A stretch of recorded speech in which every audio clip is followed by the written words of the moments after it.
നമ്മൾ Azerbaijan medical യൂണിവേഴ്സിറ്റിയുടെ ഫ്രണ്ടിലാണ്.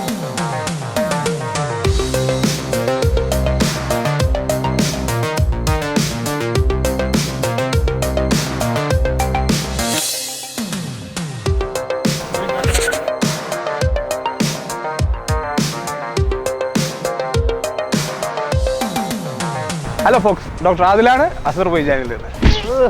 ഈ സ്റ്റഡി അബ്രോഡ് അവിടെ തട്ടി നടക്കാൻ പറ്റും. ആദിൽ, ഡോക്ടർ ആദിലല്ലേ? ഞാൻ ഇവിടെ യൂണിവേഴ്സിറ്റി ഒക്കെ ഒന്ന് കാണാൻ വേണ്ടി വന്നതാണ്. ബാക്കുല്, അസർബൈജാനില്. ഒറിജിനലാണെന്ന് പറയില്ലടാ, അത്രക്ക് ആർട്ടിഫിഷ്യൽ ആയിട്ട്. ഞാൻ പിന്നെ നമ്മുടെ പിള്ളേർ നല്ല യൂണിവേഴ്സിറ്റി കാണിച്ചു കൊടുക്കണല്ലോ. ഇപ്പൊ നമ്മൾ അസർബൈജാനിലുള്ളത്. അസർബൈജാനിൽ ബാക്കുവിൽ തന്നെ ഹൈദർ അലി സെന്റർ എന്റെ ഫ്രണ്ടിലാണ് ഉള്ളത്. 2014 നമ്മുടെ ലണ്ടൻ ചരിത്രം നിൽക്കട്ടെ, വന്ന കാര്യം പറയാം. അപ്പോൾ നമ്മളുള്ളത് അസർബൈജാനിലാണ്. നമ്മൾ അസർബൈജാൻ മെഡിക്കൽ യൂണിവേഴ്സിറ്റിയുടെ കുറച്ച് വിശേഷങ്ങളുമായിട്ട് വന്നതാണ്. ഓക്കെ, നമ്മൾ യൂണിവേഴ്സിറ്റി ഡീറ്റെയിൽസും കാര്യങ്ങളിലേക്ക് കടക്കാം. യൂണിവേഴ്സിറ്റിയിൽ വിസിറ്റ് ചെയ്യാം, അവിടുത്തെ ഫാക്കൽറ്റീസിനെ കാണാം, യൂണിവേഴ്സിറ്റി ഹോസ്റ്റൽ കാണാം, അവിടെ പഠിക്കുന്ന കുട്ടികളെ കാണാം. യൂണിവേഴ്സിറ്റി കാണണം, നമുക്ക് ഹോസ്റ്റൽ എന്തായാലും കാണാം, നമ്മുടെ കുട്ടികളെ കാണാം. നമ്മുടെ കുട്ടികളെ കാണാം. ഏകദേശം ഒരു 200ഓളം കുട്ടികൾ അവിടെ മലയാളീസ് പഠിക്കുന്നുണ്ട്. ഇപ്പോൾ വെക്കേഷൻ ആയതുകൊണ്ട് തന്നെ സംഭവം ഒരു മോർ ദാൻ ഒരു 60-70% നാട്ടിലേക്ക് പോയിട്ടുണ്ട്.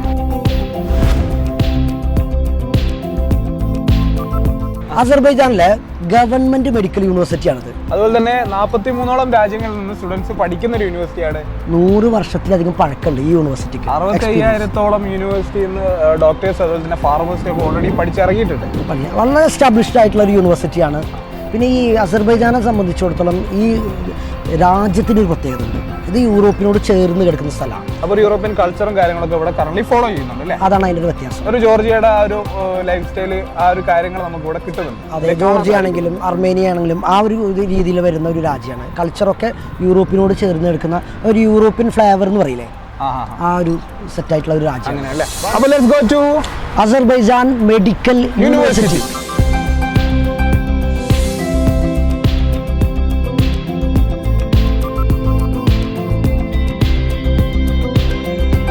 നമ്മൾ അസർബൈജാൻ മെഡിക്കൽ യൂണിവേഴ്സിറ്റിയുടെ ഫ്രണ്ടിലുള്ളത്.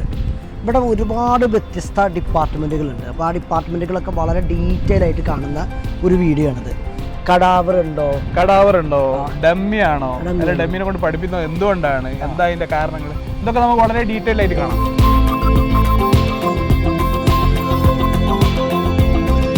നമ്മൾ പറയണമെങ്കിൽ ഒരു 6 ലക്ഷം രൂപയുടെ നിയർലി ഒരു 5,70,000 രൂപ. അതായത് ഇപ്പോൾ നമ്മൾ ജോർജിയ അല്ലെങ്കിൽ ഈജിപ്ത് ചൂസ് ചെയ്യുന്ന ആൾക്കാർ കുറച്ചുകൂടെ കൂടുതൽ പ്രിഫറബിൾ ആണ് അസർബൈജാൻ മെഡിക്കൽ. എസ്പെഷ്യലി നമ്മുടെ ഒരു ജോർജിയയിലൊക്കെ വളരെ അപ്രസക്തമായിട്ടുള്ള പ്രൈവറ്റ് യൂണിവേഴ്സിറ്റി പോയി പഠിക്കുന്നതിനേക്കാൾ എത്രയോ നല്ലതാണ് ഒരു ഗവൺമെന്റ് യൂണിവേഴ്സിറ്റികളിൽ പഠിക്കുന്നത്. അപ്പോൾ അതിനൊരു ആൾട്ടർനേറ്റീവ് ആണെന്നുള്ളതാണ്. പിന്നെ ഇവിടുത്തെ എല്ലാ ഹോസ്പിറ്റലും ഈ മെഡിക്കൽ യൂണിവേഴ്സിറ്റിയുടെ കീഴിലാണ് വരുന്നത്. അപ്പോൾ എല്ലാ ഡിപ്പാർട്ട്മെന്റ്സിലും ഉണ്ടാവും. അപ്പോൾ നമ്മൾ എന്തായാലും കാണും. നമ്മുടെ ഈ വീഡിയോയുടെ പ്രത്യേകത എന്താണെന്ന് എനിക്ക് മനസ്സിലാവും.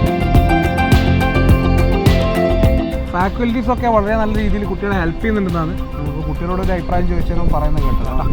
നിലവിലെ കുട്ടികളുടെ എക്സ്പീരിയൻസ്, പിന്നെ അത്യാവശ്യം മോസ്റ്റ് മോഡേൺ ഫെസിലിറ്റീസ് ആയിട്ടുള്ള എല്ലാ വെർച്വൽ റിയാലിറ്റി അടങ്ങുന്ന എല്ലാ ഫെസിലിറ്റീസും യൂണിവേഴ്സിറ്റിയിലുണ്ട്. ഇതൊക്കെ നമുക്ക് എന്താക്കാം, കാണാം.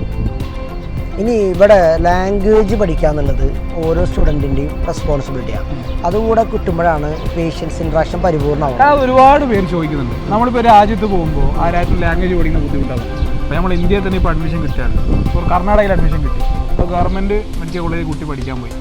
അങ്ങനെ പോകുന്ന ഒരു കുട്ടിക്ക് ആ കർണാടക എന്തായാലും പഠിക്കണ്ടേ? അവിടുത്തെ സോഷ്യൽ ഇൻട്രാക്ഷൻ, അവിടുത്തെ ഭാഷ നമ്മൾ പഠിക്കണം.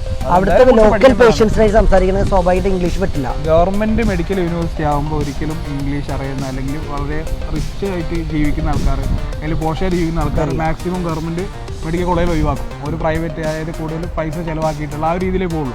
നമുക്കിവിടെ വരുന്ന 90% പേഷ്യൻസും middle class, below middle class ആ റേഞ്ചിലുള്ള ആൾക്കാരായിരിക്കും വരിക. അപ്പോൾ സോഷ്യൽ ഇൻട്രാക്ഷന് വേണ്ടിയിട്ട്, പേഷ്യൻസിന് ഇൻട്രാക്ഷന് വേണ്ടിയിട്ട് എന്തായാലും ലാംഗ്വേജ് നിർബന്ധമാണ്. അപ്പോൾ നമുക്ക് ഇതിൻ്റെ ഈ ഡീറ്റെയിൽ ആയിട്ടുള്ള വീഡിയോയിലേക്കാണ് പോകുന്നത്. ഓരോ ഡിപ്പാർട്ട്മെൻറ്റുകളും വളരെ വിശദമായിട്ട് നമുക്ക് ഡോക്ടർ ആദ്യമുള്ളത് കൊണ്ട് വളരെ നല്ലൊരു ബെനിഫിറ്റ് ഉണ്ടായിട്ട്. കാരണം ഓരോ ഡിപ്പാർട്ട്മെൻറ്റുകളും ഒരു പഠിച്ച ഡോക്ടർ എക്സ്പ്ലെയിൻ ചെയ്ത് തരുമ്പോൾ ഈ വീഡിയോക്ക് പ്രത്യേക ഒരു ക്ലാരിറ്റിയും നിങ്ങൾക്ക് കൃത്യമായിട്ട് മനസ്സിലാക്കാനും പറ്റുമെന്നുള്ളതാണ് ഈ വീഡിയോയുടെ മറ്റൊരു സ്പെഷ്യാലിറ്റി. അപ്പോൾ നമുക്ക് എന്തായാലും അതൊക്കെ ഒന്ന് പോയിട്ട് കാണാം. ഇത് സർജറി ഡിപ്പാർട്ട്മെൻ്റ് ആണ്. നമുക്ക് ജസ്റ്റ് അവിടെ കയറാം അല്ലേ.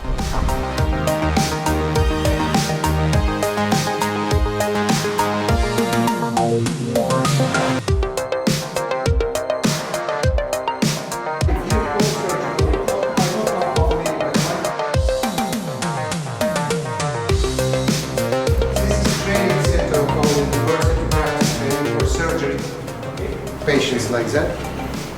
Now I will show like dolls. Dolls, you know, that how it need to put suture in like urology for delivery for the guy. Just wait. I will.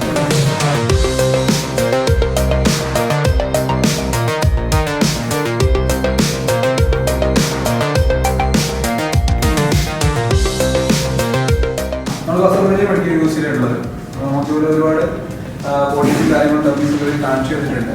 മറ്റുള്ള യൂണിവേഴ്സിറ്റികളിൽ വ്യത്യസ്തമായിട്ട് കൂടുതലായിട്ട് നമുക്ക് ഇതുപോലെ ഡബ്ല്യു ബോഡീസിനും അധികമായിട്ട് പ്രൊവൈഡ് ചെയ്യും.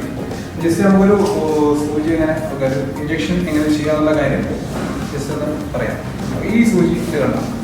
ഇതിൻ്റെ ഈ പ്രൊജക്ഷൻ താഴോട്ടാക്കിയിട്ട് ഇത് ഈസി കയറാൻ വേണ്ടിയിട്ട് ഈ സാധനം താഴോട്ടാക്കിയിട്ട് അപ്പോൾ ഇത് വെക്കുന്ന ടൈമിൽ ഇങ്ങനെ വെക്കാം. ഇതെന്താക്കാം ഈ ഒരു പെയിന് കണ്ടുപിടിച്ചിട്ട് എടുക്കിയിട്ട് Investigations, researches, for example, confirmation of any topics of scientist topics like discussion area.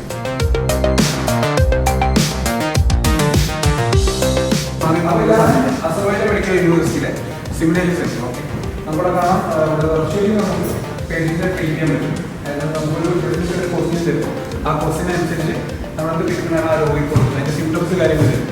അപ്പോൾ അതിനനുസരിച്ച് നമുക്ക് ഫോർ എക്സാമ്പിൾ CPR കൊടുക്കാനാണെങ്കിൽ നമ്മൾ ആ ബോഡിയിൽ ആ CPR കൊടുക്കണം. എന്നാലേ നമുക്ക് ആ ഒരു എക്സാം പാസ്സാവാൻ പറ്റും. ഓക്കെ, അതുപോലെ തന്നെ ട്രക്യൂസ്റ്റമി ചെയ്യാനുണ്ട്. എൻഡോസ്കോപ്പി ചെയ്യാനുള്ള കുറച്ച് മെഷീൻസ് അവൈലബിൾ ആണ്. ഇവിടെ പീഡിയാട്രിക്സിൻ്റെ ഒരുപാട് ബോഡിക്ക് ഉണ്ട്.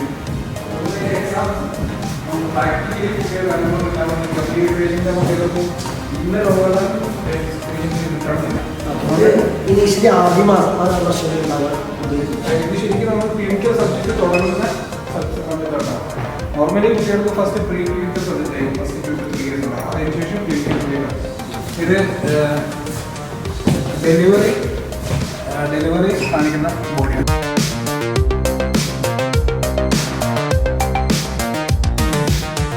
ഇത് മെയിനായിട്ട് നമുക്ക് ഇൻക്യുബേഷനും കാര്യങ്ങളും ഇങ്ങനെ ചെയ്യാം. അത് പഠിപ്പിക്കാനുള്ള സെക്ഷനാണ്. മെയിനായിട്ട് ഈ ഒരു കോഴ്സ് നമുക്ക് അനസ്തേഷ്യ ബന്ധപ്പെട്ട ആ ഒരു സബ്ജക്റ്റിൻ്റെ ട്രെയിനിങ് ടൈമിലുണ്ടാവും. Okay, different type of body അതായത് ഡമ്മീസാണ് നമ്മൾ പ്രൊവൈഡ് ചെയ്തിട്ടുള്ളത്. കാരണം എല്ലാ ആൾക്കാർക്കും ഒരേ തരത്തിലുള്ള മൗത്ത് ഓപ്പണിംഗ് ആയിരിക്കില്ല.